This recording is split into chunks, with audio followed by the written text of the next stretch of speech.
Hello students, welcome to the part 2 of Aryabhat Ganit Challenge Stage 2 Detailed Solution. In this video we are going to solve next 10-12 questions up to question number 20th. Okay. So without wasting our time, let's see question number 7. 160 performers show up for an open audition in Delhi. Of these, 95 are singers and rest are actors. Half of the performers belong to Delhi and rest are from outside Delhi. If 23 of the singers belong to Delhi, how many of the actors do not belong to Delhi? Starting से question को समझेंगे. कहा हुआ है कि 160 performers show up for an open audition in Delhi. Of these 95 are singers and rest are actors. So out of 160, 95 are singers. So remaining means 65 performers are actors. Then half of the performers belong to Delhi means half of 160 means 80. 80 performers belong to Delhi and the rest are from outside Delhi. मतलब 80 ही बाहर से हैं. अब question क्या हमारा है? If 23 of the singers belong to Delhi. देखो दिल्ली से टोटल परफॉर्मेंस है 80. 80 में से 23 सिंगर्स हैं. 23 सिंगर्स है तो जो रिमेनिंग होंगे वो एक्टर्स होंगे दिल्ली से. तो number of actors who belong to Delhi are 57. So हमें फाइंड आउट करना है how many of the actors do not belong to Delhi. अब टोटल एक्टर्स है 65 में से दिल्ली के हैं 57. तो 65 minus 57 gives 8. 8 number of actors do not belong to Delhi. Option A is correct. Moving to our next question. Question number 8. Given that y is greater than 6, by using the test of divisibility, find the largest possible 6-digit number 834x 4y that is divisible by 3 and 4. Students question ये भी बहुत ही easy है. आपके पास 6 digit का एक number है जिसमें x और y दो अननोन डिजिट्स आपको फाइंड आउट करना है. और कहा हुआ है कि ये जो नंबर है ये 6 digit number this is divisible by 3 and 4. तो 4 का डिविजिबिलिटी रूल यूज करते के साथ आपका आंसर यहाँ पर आ जाएगा. 4 का डिविजिबिलिटी रूल क्या होता है कि if last 2 digits of any number is divisible by 4 then that complete number is also divisible by 4. तो यहाँ पर लास्ट 2 डिजिट्स है 4 एंड y. तो y को किस नंबर से प्लेस करेंगे 4 से डिवाइड हो जाएगा. और एक और कंडीशन गिवन है कि y इज ग्रेटर देन 6. तो 6 से बड़ी डिजिट्स कौन कौन से बचेंगे आपकी 7, 8 एंड 9. और 7, 8, 9 में से सिर्फ 8 एक ऐसी डिजिट है जो यहाँ पर इस कंडीशन को फुलफिल करेगी. So 48 divided by 4 equals to 12. इसका मतलब कि y is equals to 8. This is your correct answer. अब आप ये देख लो कि कौन से ऑप्शन में y की वैल्यू 8 है. तो you can see option A में आप देख पाएंगे 8, 3, 4, 9, 4, 8. और वेरिफिकेशन के लिए आप इसको 3 से डिवाइड करके देखेंगे. सो 3 का डिविजिबिलिटी रूल क्या होता है? Sum of digits is divisible by 3 then that number is also divisible by 3. So 8, 3, 11, 11, 4, 15, 15 plus 9, 24, 28 and 36 which is divisible by 3. So this number is 834948. This is your question number 8. Moving to our next question. If star means adding twice the second number to thrice the first number, then the value of 1 star, 2 star, 3. तो यहाँ पर इन दोनों numbers के बीच में relation given है कि अगर कोई भी दो नंबर्स के बीच में ये ऑपरेशन आप अप्लाई करेंगे तो इसका क्या मतलब है? इसका मतलब ये है कि adding twice the second number, तो इस केस में दूसरा नंबर है 2, तो इसका twice to the thrice of first number का 3 टाइम्स, तो 3 into 1 एंड बाहर यहाँ पर स्टार है 3.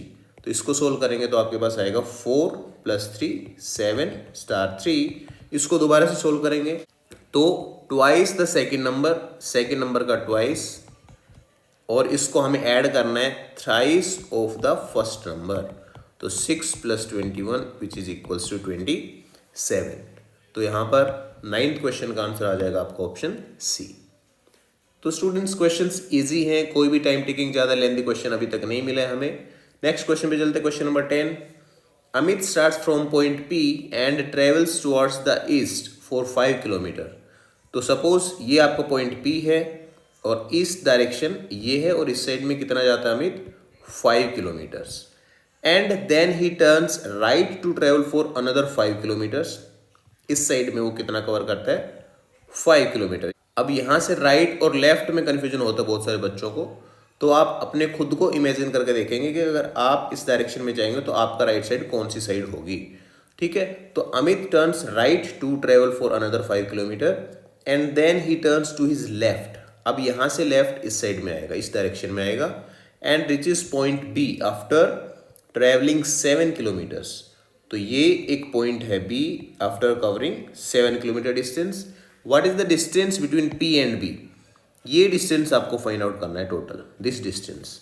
स्टूडेंट्स ये भी इजी क्वेश्चन था आपका। इसको फाइंड आउट करने के लिए हम क्या करेंगे, ये जो 7 किलोमीटर ये डिस्टेंस है इसको आप यहाँ पर इसके पैरेलल डिनोट करेंगे, और ये जो 5 किलोमीटर डिस्टेंस है इसको आप यहाँ पर ले लेंगे। ठीक है, so that we can get a right angle triangle. Okay, अब इस राइट एंगल ट्राइंगल की साइड्स देखेंगे अगर आप ध्यान से, तो ये 5 है और ये आगे की जो डिस्टेंस है दिस इज 7। इट मीन्स ये कंप्लीट जो डिस्टेंस है this is equals to 12 kilometre. Similarly ये जो सेकंड आप साइड देखेंगे यहाँ पर this is equals to 5, and right angle triangle में आपको पता है कि we can use Pythagoras theorem.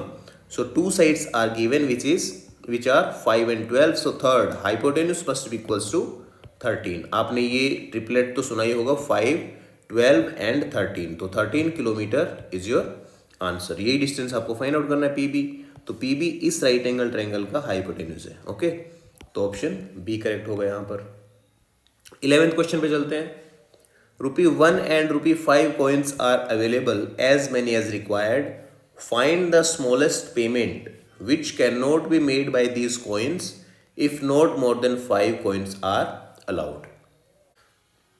Students question में कहा हुआ है कि ₹1 और ₹5 के सिक्के आपके पास है, maximum we can use 5 coins, and हमें बताना है कि स्मॉलेस्ट पेमेंट कौन सी है इनमें से जो हम इन कॉइन्स का यूज करके नहीं बना सकते। तो 3 का तो ऑब्वियसली बना पाएंगे आप, 111। 3 कॉइन्स अगर हम ₹1 के अगर यूज करेंगे तो आप ₹3 की पेमेंट बना पाएंगे। देन अगर आप 12 की बात करें तो 12 भी हम इजीली यहाँ पर बना सकते हैं, 2 5-5 के कॉइन और 2 1-1 के, तो आपका 4 कॉइन्स यूज होंगे 12 को बनाने में। अब ऑप्शंस आपके बचे 14 एंड 18, इनमें से कौन सा करेक्ट होगा देखो ध्यान से, क्योंकि हमें स्मॉलेस्ट पेमेंट फाइंड आउट करना है, तो 14 भी आप नहीं बना पाएंगे इनका यूज करके, और 18 भी। कैसे? 14 का बनाने के लिए you need 2 ₹5 coin and 4 ₹1 coin. Okay, so you need at least 6 coins, और हमें कितने मैक्सिमम यूज करना है, 5 कॉइन्स को, तो 14 ही इसका आंसर होगा स्टूडेंट्स। और 18 भी आप यहाँ पर फॉर्म नहीं कर पाएंगे, 18 की पेमेंट भी आप नहीं बना पाएंगे बाय यूजिंग 5 कॉइन्स। कैसे? अगर 5-5 के आप 3 कॉइन यूज करते हो, then after 3 ₹5 coin you have to use 3 ₹1 coin also. It means you have to use more than 5 coins to make this payment of 18 rupees. Okay, but हमें क्योंकि smallest find out करना है, तो smallest 14 और 18 में कौन सा है, 14। ये आपका इजी क्वेश्चन था एकदम। Next, Arun has 6 liters of a 10% acid solution. तो यहाँ पर थोड़ा सा कॉन्सेप्ट आपको ध्यान रखना है कि क्या कॉन्सेप्ट यूज करेंगे। देखो, अरुण के पास 6 लीटर है किसका, 10% ऑफ एसिड सॉल्यूशन। अब how much water must he add to reduce the concentration of acid to 8%? Students, 6 liters of किसका है ये, 10% एसिड सॉल्यूशन। तो देखो 10% एसिड सॉल्यूशन का क्या मतलब है कि 10 लीटर एसिड है आउट ऑफ 100 लीटर सॉल्यूशन। ठीक है, टोटल सॉल्यूशन अगर 100 लीटर है तो उसमें से 10 लीटर क्या है, एसिड। अब अगर 100 लीटर सॉल्यूशन में 10 लीटर का एसिड है, तो we can find out acid quantity in 6 litres. कैसे फाइंड आउट करेंगे, by using unitary method, very simple. तो 100 लीटर्स में अगर 10 लीटर एसिड है तो हम यहाँ पर 6 लीटर्स का कैसे फाइंड आउट करेंगे, 10/100 इंटू 6। तो आप देखेंगे 6/10 मीन्स 0.6 लीटर्स एसिड है कितने में, 6 लीटर्स में। अब स्टूडेंट्स कॉन्सेप्ट हमें क्या यूज करना है कि ये जो 6 लीटर्स का सॉल्यूशन है आपके पास, इस सॉल्यूशन में कितना पानी ऐड करें कि कंसंट्रेशन एसिड का रिड्यूस हो जाए 8% में। तो स्टूडेंट्स 0.6 एसिड है उसमें, और टोटल सॉल्यूशन है 6 लीटर्स। 6 लीटर्स में कितना आप पानी ऐड करेंगे, मान लो x, और ये किसके इक्वल होगा, ये इक्वल होगा 8%। 8% का मतलब है कि 8 litre of acid out of 100 litres. तो इसको सोल्व कर लेंगे और हमारे पास जो x की वैल्यू आएगी वही आपका आंसर होगा।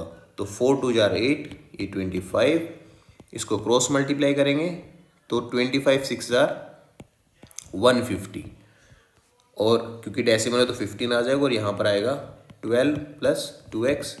सो students 2x is equals to 3 and x is equals to 1.5 litres.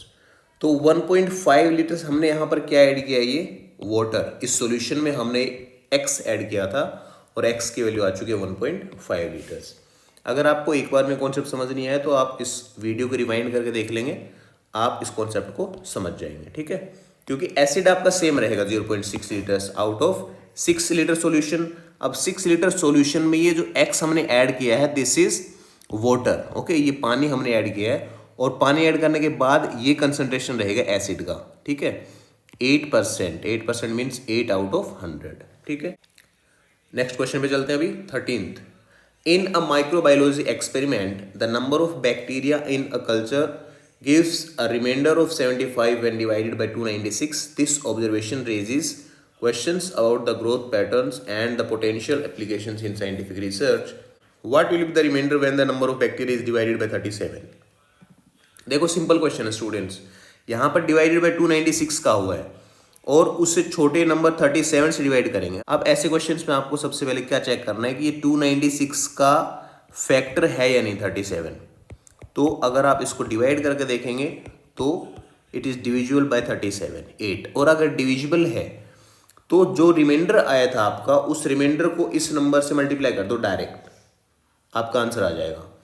क्योंकि 296 जिस नंबर को डिवाइड कर रहा है तो ऑब्वियसली उसका फैक्टर भी उस नंबर को डिवाइड करेगा, ठीक है। अब 296 से जो रिमाइंडर आया था आपका 75, उस 75 को भी 37 डिवाइड करेगा, तो 37 को डिवाइड करने के बाद रिमाइंडर आएगा आपका 1।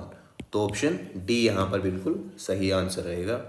Next question, in a code breaking challenge 2 numbers 5879 and 2356 share a common property. When divided by a certain 3-digit number, they leave the same remainder. To unlock the secret, mathematicians turn their attention to the sum of digits of this 3-digit number.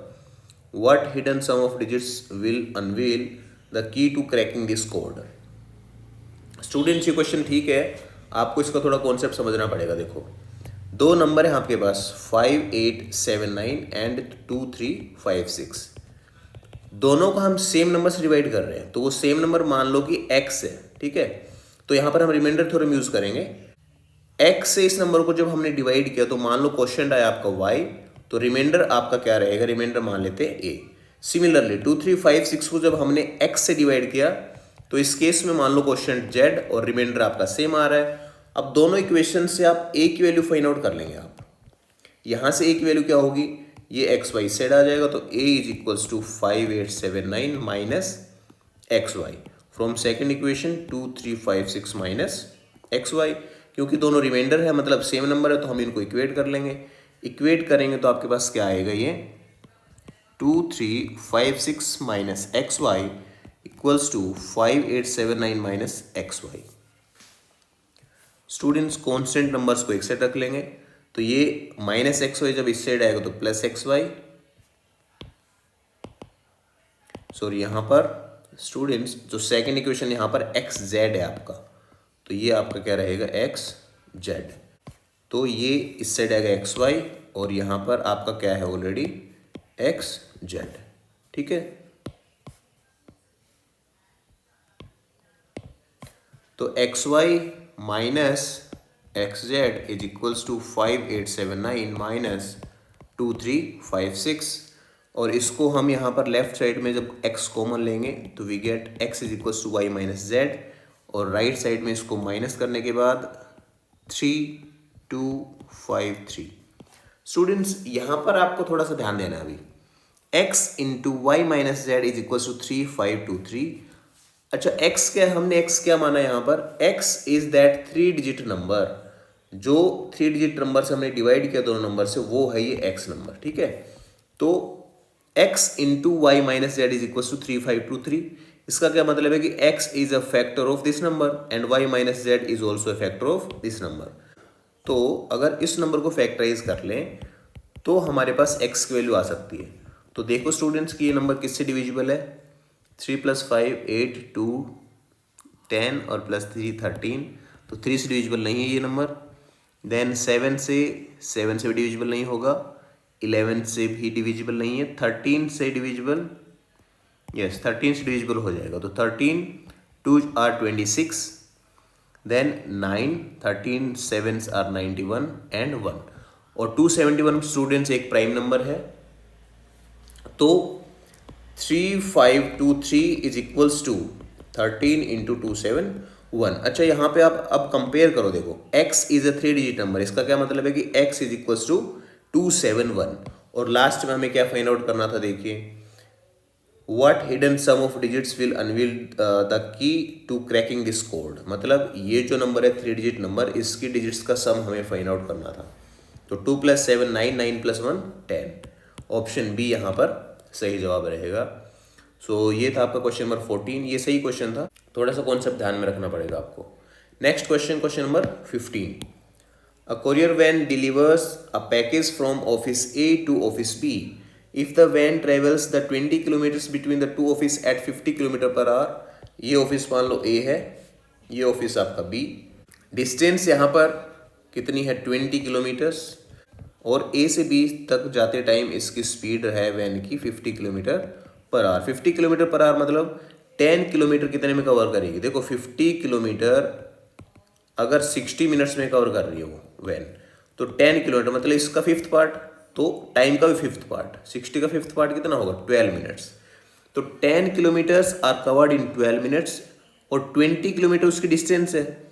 तो 20 10 का double हो गया। देखो 20 kilometre मतलब time का भी double करना पड़ेगा, 24 मिनट्स। तो ए से बी तक जाने में उस वैन को 50 किलोमीटर पर आवर की स्पीड से 24 मिनट्स का टाइम लगता है। अब क्वेश्चन देखते हैं आगे क्या है। How fast must the van travel on the return trip if the round trip travel time is to be 40 minutes. कहा है कि अगर आने जाने का टाइम टोटल 40 मिनट्स का उसको चाहिए, मतलब राउंड ट्रिप ट्रेवल टाइम है 40 मिनट्स, तो वापस आते टाइम क्या स्पीड होनी चाहिए उस वैन की। स्टूडेंट्स जाते टाइम 20 किलोमीटर डिस्टेंस है, तो आते टाइम भी सेम डिस्टेंस होगी 20 किलोमीटर्स। अब जाते टाइम आपका कितना टाइम लग चुका है 24 मिनट्स, तो आते टाइम आपके पास कितने मिनट बचे हैं 16 मिनट्स।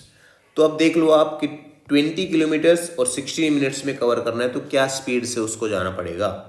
तो यहाँ पर आप या तो स्पीड वाला फॉर्मूला यूज़ कर लो, या फिर आप यूनिटरी मेथड से भी इस क्वेश्चन को सोल्व कर सकते हो। स्टूडेंट्स स्पीड देखो पर आवर है, पर आवर मतलब पर 60 मिनट्स। तो 16 मिनट्स में कितना डिस्टेंस कवर करनी है 20 किलोमीटर्स। 1 मिनट में कितना होगा 20/16, और 60 मिनट्स में कितना कवर होगा 20/16 into 60।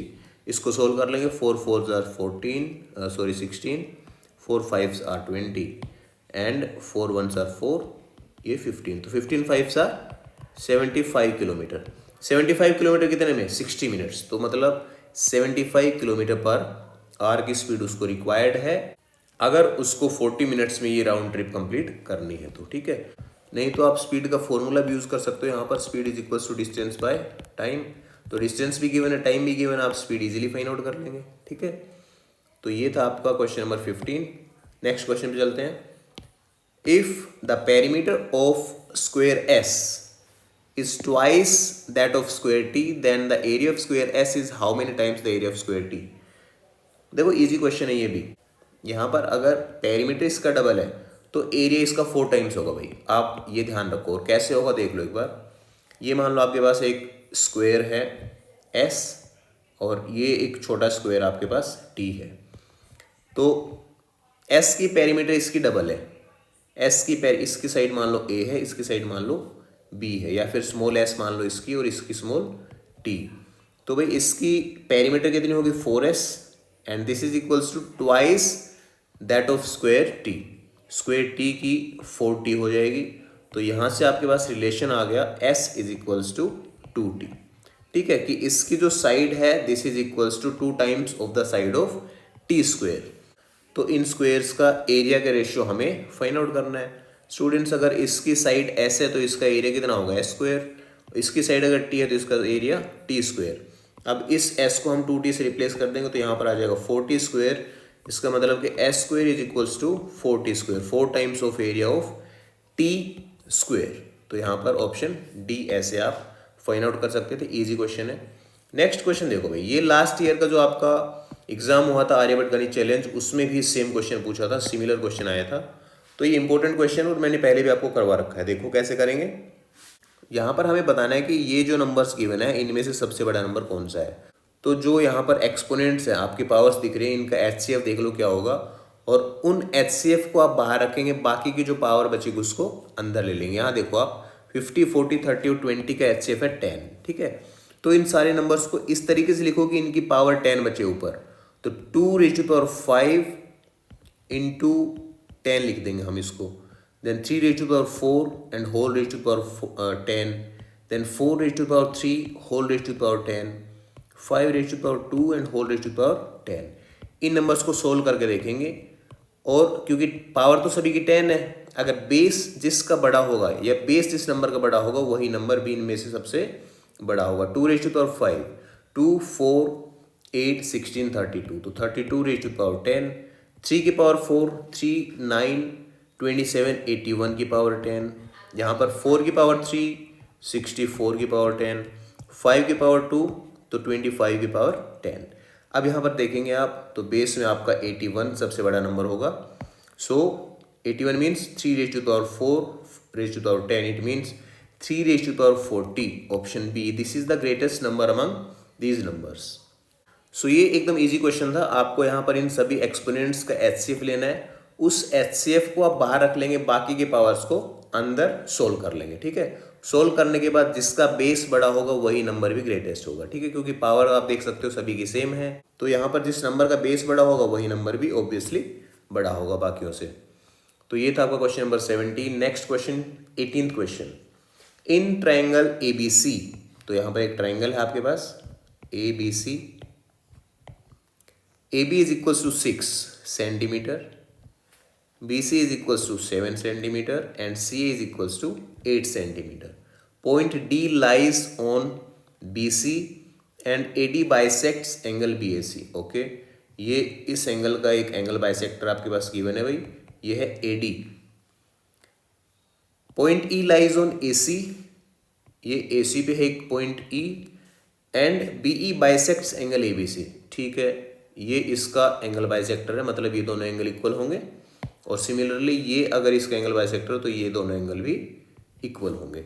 If the bisectors intersect at F, ये आपका है point F, this intersection point is F, then the ratio AF ratio FD, AF ratio FD आपको फाइंड आउट करना है। यहां पर अगर एंगल बाइसेक्टर गिवन है और अपोजिट साइड गिवन है और तीनों साइड्स गिवन है, तो यहां पर आप समझ जाओ कि एंगल बाइसेक्टर थ्योरम आपको यूज करनी है, एंगल बाइसेक्टर थ्योरम। अब एंगल बाइसेक्टर थ्योरम क्या होती है, पहले ये देखो आप एंगल बाइसेक्टर थ्योरम क्या होती है। मान लो आपके पास एक ट्राइंगल है ABC और इसमें A एंगल का बाइसेक्टर अपोजिट साइड को D पॉइंट पे इंटरसेक्ट करता है। तो students according to angle bisector theorem we can say BD ratio DC, मतलब एंगल बाइसेक्टर जिस साइड पे जा रहा है यहाँ पर BC पे, तो ये जो दोनों साइड से BD और DC, इनका रेशियो किसके इक्वल होगा, AB डिवाइडेड बाय AC। मतलब BD वाली साइड में जो साइड आपके AB इस ट्राइंगल की और DC के साइड में जो ट्राइंगल है AC, तो BD by DC is equals to AB by AC। ये थ्योरम होती है आपके एंगल बाइसेक्टर थ्योरम। ओके, तो यहाँ पर इस ट्राइंगल में भी हम इस थ्योरम का यूज करके इसको सोल्व करेंगे। देखो ध्यान से, AD is the angle bisector of angle A। तो यहाँ पर अपोजिट साइड गिवन आपकी 7 and these sides are in the ratio 6:8। इसका क्या मतलब है, इसका मतलब है कि जो BD और DC साइड है, BD और DC side, this is in the ratio 6x:8x।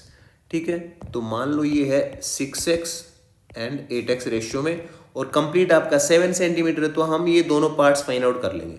दोनों को ऐड करेंगे, 6x plus 8x is equals to 7, तो यहाँ पर 14x इज इक्वल्स टू 7, तो x की वैल्यू आ जाएगी 0.5 सेंटीमीटर, और x की वैल्यू 0.5, इट मीन्स कि ये जो BD साइड है this is 6x, it means half of 6, तो 3 सेंटीमीटर ये आ जाएगा, और ये जो DC साइड है this is equals to 4 centimetre. यहाँ तक आपको क्वेश्चन समझ आ गया होगा, आई होप। नेक्स्ट, अब आपको एक बार और एंगल बाइसेक्टर थ्योरम यूज करनी है। कहाँ पर यूज करेंगे, देखो हमें फाइंड आउट करना है रेशियो ये AF और FD का। तो वो ट्राइंगल देखो जिसमें हम ये यूज कर सकें AF और FD का रेशियो।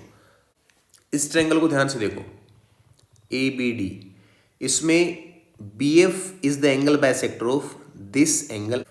स्टूडेंट्स, तो हम इसी ट्राइंगल में यूज करेंगे एंगल बाइसेक्टर थ्योरम, क्योंकि BF यहाँ पर B एंगल का एंगल बाइसेक्टर है, तो AF और FD का जो रेशियो है, AF और FD का रेशियो वो इन साइड्स के रेशियो की इक्वल होगा, और इन साइड्स का मतलब AB और BD। AB क्या है 6, और BD हमने अभी फाइंड आउट किया है विच इज इक्वल्स टू 3, सो ये आ जाएगा 2/1, तो 2:1 इज योर आंसर। ठीक है, यहाँ पर एंगल बाइसेक्टर थ्योरम का यूज किया गया था इसमें, ऐसे आपको ये क्वेश्चन सोल्व करना है। ठीक है ना, तो ये हुआ आपका क्वेश्चन नंबर 18। नेक्स्ट क्वेश्चन की तरफ बढ़ते हैं, question number 19। The diagram shows an article made up of a hemispherical block of wood of diameter 32 centimeter that has a smaller hemispherical block of diameter 16 centimeter carved out of it. The surface area of the article is, तो यहाँ पर आप देख सकते हो कि hemispherical ball है आपके पास, ये वुड की बनी हुई है और इसका डायमीटर गिवन है 32 सेंटीमीटर, और इसके अंदर से एक और हेमिस्फेरिकल ब्लॉक वुडन का बाहर निकाल लिया गया है। ठीक है, तो बताना है कि इसका टोटल सरफेस एरिया क्या होगा। देखो सरफेस एरिया ऑफ हेमिस्फीयर कितना होता है, जिसका ये फ्लैट सरफेस भी होता है तो उसका होता है सरफेस एरिया 3πr²। मैं यहाँ पर r की जगह इस बड़े हेमिस्फीयर की रेडियस यूज करता हूँ। इसका डायमीटर है 32, तो इसकी रेडियस कितनी हो जाएगी 16, तो 3πr² माइनस, पर यहाँ पर फ्लैट सरफेस में से ये जो एरिया है जो छोटा हेमिस्फीयर है इसका फ्लैट सरफेस तो बाहर निकाल लिया गया, इसका मतलब कि -πr², r किसका छोटे वाले हेमिस्फीयर का रेडियस विच इज 8। ठीक है, देन प्लस, अब ये हेमिस्फीयर है तो ये जब कार्विंग हुआ है ये बाहर निकाला होगा तो ये भी तो सरफेस बना होगा ना, तो इसका ये सरफेस एरिया भी ऐड करना होगा, और ये क्योंकि हेमिस्फीयर है तो इसका सरफेस एरिया कितना होगा 2πr, r इसका 8 होगा 2πr², और यहाँ पर स्टूडेंट्स 3πr² नहीं होगा क्योंकि इसका जो ऊपर वाला फ्लैट सरफेस है ये खाली है क्योंकि बाहर निकाले गया ये वुडन पीस। ठीक है ना, तो यहाँ पर सिर्फ 2πr² आप यूज़ करेंगे, और अब आप इसको सोल्व कर लेंगे। 3π × 16 × 16 माइनस, स्टूडेंट्स ये +2π है ये -π है, तो ये आ जाएगा +π × 8 × 8। यहाँ पे हम π × 8 × 8 कॉमन ले लेंगे दोनों टर्म से, π × 8 × 8 कॉमन लेने के बाद यहाँ पे बचेगा 3, ये 8 2 जार 16, ये भी 8 2 जार 16, प्लस यहाँ पर बचेगा 1। इसको सोल्व करेंगे तो वी गेट 64π × 3 2 जार 6 2 जार 12 + 1 13। इसको सोल्व करेंगे 13 4 जार 52 5, 13 6 जार 78, 78 + 5 83, तो 832 पाई सेंटीमीटर स्क्वायर, क्योंकि सरफेस एरिया तो सेंटीमीटर स्क्वायर में आपकी यूनिट रहेगी। So option A is correct in this question. ये था आपका क्वेश्चन नंबर 19।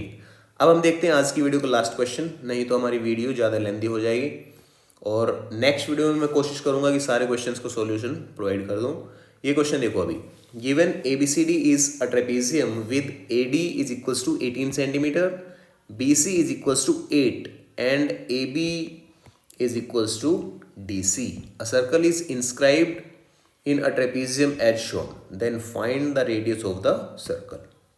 Students, ऐसे क्वेश्चन में अगर ये साइड्स गिवन हो और एक सर्कल इंस्क्राइब्ड हो तो आप समझ जाओगे टेंजेंट वाला कॉन्सेप्ट तो आपको यूज करना ही है। ठीक है, क्या होता है टेंजेंट का कॉन्सेप्ट, कि अगर कोई भी सर्कल पे सेम पॉइंट से टेंजेंट्स ड्रॉ किए गए हैं तो वो इक्वल होते हैं। ठीक है, तो ये अगर डिस्टेंस x होगी तो ये भी डिस्टेंस कितनी होगी आपकी x। सिमिलरली अगर ये x है, आपको पता है कि टोटल 18 है, so this distance is equals to 18 minus x. If this is 18 minus x, this has to be equals to 18 minus x. Now suppose this is y, क्योंकि हमें नहीं पता है कि ये डिस्टेंस कितनी है और ये डिस्टेंस कितनी है, there is no relation between this distance and this distance. So ये आपको सेकेंड वेरिएबल यहाँ पर यूज़ करना पड़ेगा y, बट अगर ये y है तो ये भी y होगा, और ये डिस्टेंस फिर कितनी हो जाएगी 8 माइनस वाई, और ये भी कितनी होगी 8 माइनस वाई। अब एक कंडीशन गिवन है स्टूडेंट हमारे क्वेश्चन में कि A B is equals to D C, ये जो इसके नॉन पैरेलल साइड्स है इस ट्रेपेजियम की, वो दोनों है इक्वल। तो यहाँ पर इक्वल का मतलब क्या होगा कि इनका सम इक्वल होगा। तो लेफ्ट साइड में आप देखेंगे A B is equals to C D है, और A B is equals to है X plus Y, and D C is equals to sum of this two sides 18 minus X plus 8 minus Y. So इसको हम solve कर लेंगे। ये आएगा इस साइड में आपका 2x, ये आएगा इस साइड में plus 2y is equals to 26। तो x plus y is equals to 13। तो x plus y is equals to 13 का क्या मतलब है कि ये जो साइड है A B, this is equals to 13 centimetre. Okay, अब हमें देखो फाइंड आउट क्या करना है, हमें फाइंड आउट करना है ये radius of this in circle. अगर हम इसका डायमीटर फाइंड आउट कर लेंगे तो रेडियस भी इजीली फाइंड आउट कर सकते हैं, हाफ ऑफ द डायमीटर। अब ऐसे क्वेश्चन के लिए देखो ट्रेपेजियम है ये, और ट्रेपेजियम में ये जो नॉन पैरेलल साइड्स है ये इक्वल है, इक्वल होते हैं तो हम इसको दो शेप्स में डिवाइड कर लेंगे। एक बीच में यहाँ पर एक रेक्टेंगल बना लेंगे, ठीक है। इस रेक्टेंगल के डायमेंशन आपको पता होगा क्या होंगे, ये अगर 8 है तो इसके जो अपोजिट साइड है this is also equals to 8। और स्टूडेंट्स अगर एक ट्रेपेजियम में नॉन पैरेलल साइड्स इक्वल हों तो ये बीच का रेक्टेंगल बनाने के बाद ये जो दोनों साइड आपकी ट्रायंगल्स बची हैं, ये दोनों ट्रायंगल्स कॉन्ग्रुएंट होती हैं। तो अगर कॉन्ग्रुएंट है तो ये रिमेनिंग देखो आप यहाँ पर ये 18 है टोटल, 18 में से 8 सेंटीमीटर है इस रेक्टेंगल की ब्रेड्थ, तो रिमेनिंग क्या होगा ये 10, क्योंकि ये दोनों साइड्स इक्वल है तो 10 में से ये दोनों हो जाएंगे 5, ये भी 5, ठीक है, 5 5। Now students consider this right angle triangle, ये राइट एंगल ट्राइंगल को हमें कंसिडर करना है। यहाँ पर ये है 5, ये इसका हाइपोटेन्यूस है 13, हमें फाइंड आउट करना है ये डिस्टेंस। ये डिस्टेंस हो जाएगा आपका 12 centimetre by Pythagoras theorem. 5, 12 and 13 is a Pythagorean triplet. तो 12 सेंटीमीटर आ जाएगा इस रेक्टेंगल की लेंथ, और स्टूडेंट्स इस रेक्टेंगल की लेंथ ही हमारा सर्कल का डायमीटर है, ठीक है। तो 12 सेंटीमीटर अगर डायमीटर है तो इसकी रेडियस कितनी हो जाएगी 12/2 6 सेंटीमीटर। ऑप्शन सी आपका यहाँ पर बिल्कुल करेक्ट आंसर रहेगा। सो ये थे स्टूडेंट्स आज की वीडियो के हमारे 20 क्वेश्चंस। आई होप कि आप लोगों को बहुत ही अच्छे लगे होंगे, और नेक्स्ट वीडियो भी मैं जल्द प्रोवाइड करने की कोशिश करूँगा। So stay tuned for more updates. Thank you so much.